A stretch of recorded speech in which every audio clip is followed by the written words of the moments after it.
ദുരന്തത്തിൽ അകപ്പെടുന്നതിന് 8 ദിവസം മുമ്പാണ് അർജുൻ കൂട്ടുകാരൻ സുജിത്തിന് മെസ്സേജ് അയച്ചത്. പ്രാർത്ഥനയോടെ കഴിയുന്നതിനിടയിലും ഫോണിലെ വോയിസ് മെസ്സേജ് സുജിത്തിനെ ഇപ്പോഴും കരയിക്കുന്നുണ്ട്. ഡാ കുട്ടു, ലൈസൻസ് നമുക്ക് കർണാടകയിൽ നിന്നെടുക്കാം. പറ്റുന്ന ലോഡ് വന്നാൽ ഞാൻ വിളിക്കും. ഇതായിരുന്നു ആ സന്ദേശം. കുട്ടു എന്നാണ് അർജുൻ വിളിക്കാറുള്ളത്. ദീർഘദൂര യാത്രകളിൽ കൂടെ പോകാറുണ്ടെന്ന് സുജിത്ത് മിക്ക സമയത്തും അർജുൻ തനിയാണ് ലോറിയുമായി പോയിരുന്നത്.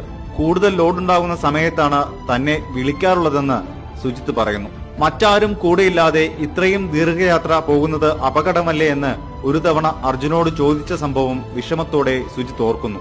ഒറ്റയ്ക്കാവുന്നതാണ് നല്ലതെന്നും അപ്പോൾ എനിക്ക് എന്നെ മാത്രം ശ്രദ്ധിച്ചാൽ മതിയല്ലോ എന്നായിരുന്നു അന്ന് അർജുന്റെ മറുപടി. ഡ്രൈവിംഗിനിടയിൽ ഭക്ഷണം എപ്പോഴെങ്കിലും കഴിക്കുന്ന രീതിയാണ് അർജുന്റേതെന്നും സുജിത്ത് പറയുന്നു. വീട് പണിതതിന്റെ സാമ്പത്തിക ബാധ്യതകൾ തീർക്കാനുള്ള ഓട്ടത്തിലായിരുന്നു അർജുനെന്ന് സുജിത്ത് പറയുന്നു. ഒരു യാത്ര കഴിഞ്ഞ് തിരിച്ചെത്തിയ